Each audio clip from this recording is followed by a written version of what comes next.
Technical issue है, तो आप एक बार देख लें। ठीक है सत्यम जी, क्या काउंटर करना चाहेंगे?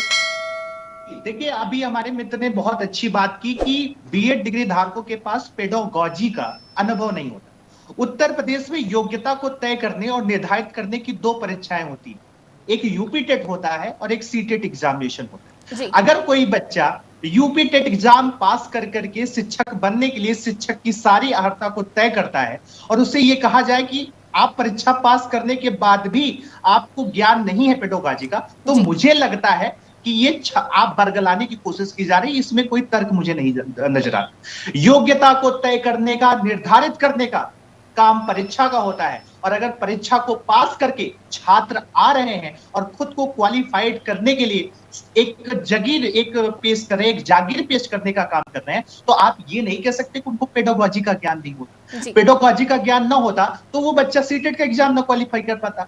पेडोगॉजी का ज्ञान ना होता तो वो यूपी टेट का एग्जाम ना क्वालिफाई करता। पेडोगॉजी का अगर उसे ज्ञान ना होता तो उत्तर प्रदेश में शिक्षक भर्ती से पहले जो सुपर टेट का एग्जाम होता है, जिसमें पेडोगॉजी के क्वेश्चंस आते हैं, उसको ना सॉल्व कर पाता।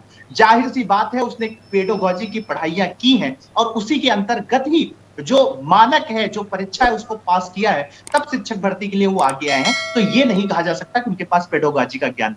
दूसरी चीज, ये बात मैं आप बताना चाहता हूं। देखिए, एक चीज मैं आपको बता देना चाहता हूं, यहां पर कहा गया कि डीएलएड के छात्र जाए तो जाए।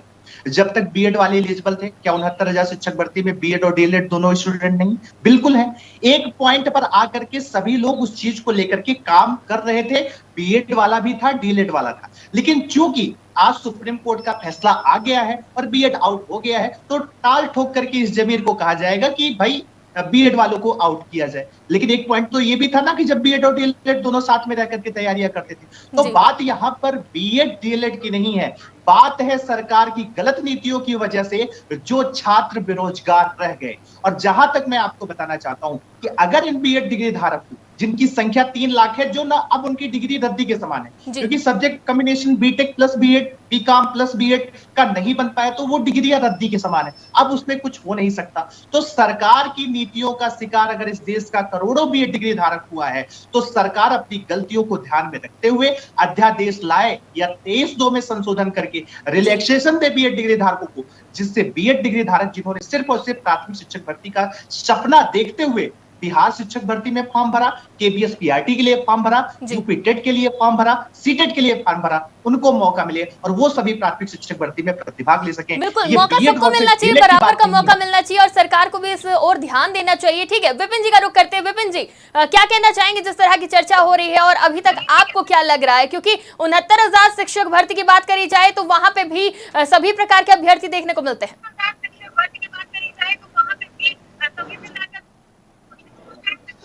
मैम, पहले तो बहुत बहुत शुभकामनाएं कि आपने मुझे आमंत्रित किया। तो सबसे पहले मैं नीतीश पांडे भाई की बात का विरोध करूंगा कि उनको मैं एक बात बताना चाहता हूं कि 2013 में मैं उत्तर प्रदेश पुलिस में सिलेक्ट हुआ। उसके बाद में 2018 में जून 2018 में एक राजपत्र आदेश जारी हुआ कि बीएड को प्राइमरी में ऐड किया जाएगा, साथ में ब्रिज कोर्स के बाद।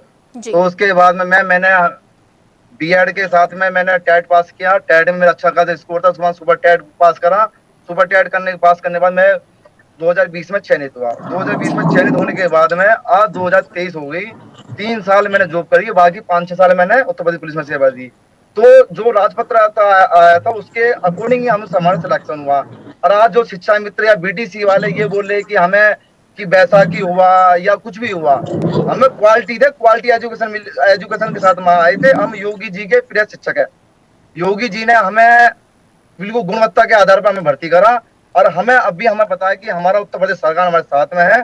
हम आने वाले 15 सितंबर को और जो भी हमारे कोर्ट में हम अपनी प्लानिंग कर रहे हैं, हरीश साल भी हमारे बहुत बड़े वकील है, हमने वो हायर करे। तो हमें किसी पैसा की जरूरत नहीं है। जो हमारा 8 अगस्त का जो आदेश आया माननीय सुप्रीम कोर्ट का, तो उसका जो है वो 8 अगस्त के बाद लागू होगा, ना कि 8 अगस्त से पहले। तो हम जा रहे हैं, उसके बाद में अपनी बात रखते हैं यहाँ पे। और हमारा जो है ये बोले कि बैसाखी, हमें वैसा जरूरत नहीं है, हम गुणवत्ता के आधार पर भर्ती हुए। तो बस यही मैम जी। नीतीश जी, आपकी बारी, क्या कहना चाहेंगे? आपने शायद सुप्रीम कोर्ट का जजमेंट ही नहीं पढ़ा। आप जो पहला पॉइंट आपको बाहर किया है वो गुणवत्ता पूर्वक शिक्षा नहीं बाहर किया है, अनुच्छेद 21 नहीं आपको बाहर किया है, और आप बार बार वही तर्क मुझसे कर रहे हैं कि गुणवत्ता पूर्वक आप होते तो आपको सुप्रीम कोर्ट का पेज नंबर 45 जो बीएड बनाम बीटीसी का विवाद का एक पूरा जजमेंट आया जिसमें लिखा है कि आप गुणवत्ता पूर्वक। आप एक बात सुनो कि 69,000 शिक्षक भर्ती में 69,000 शिक्षक भर्ती में मात्र 31,000 थे 31,000 बीटीसी क्या ना बीएड थे और बाकी नहीं थी। गुणवत्ता होती तो हमसे ज्यादा फाइट करते आप। देखो वेट अ मिनट, एक आदमी आपने हमेशा 2,500 में आपकी सीट खाली चली गई बीटीसी वाले की गुणवत्ता नहीं थी। उसके बाद में आप शिक्षा भर्ती में हम आपसे ज्यादा चयनित है। आप केबीएस पीआरटी का रिजल्ट उठा के देख लो 4 लाख बीएड वाले और बाकी बीटीसी है। आप कहीं भी गुणवत्ता ज्यादा मान लेना और आप चेक कर लेना कि बीएड हमेशा बीटीसी भारी पड़ा है वो पड़ता रहेगा। मैं अभी आपको रिजल्ट भी कुछ पेश करता हूँ। अब आपको मैं एग्जांपल दे रहा हूँ। आपका ड्राइवर नीतीश पांडे हमें कोई पैसा की जरूरत नहीं है, कैट में आपसे ज्यादा नंबर होंगे मेरे।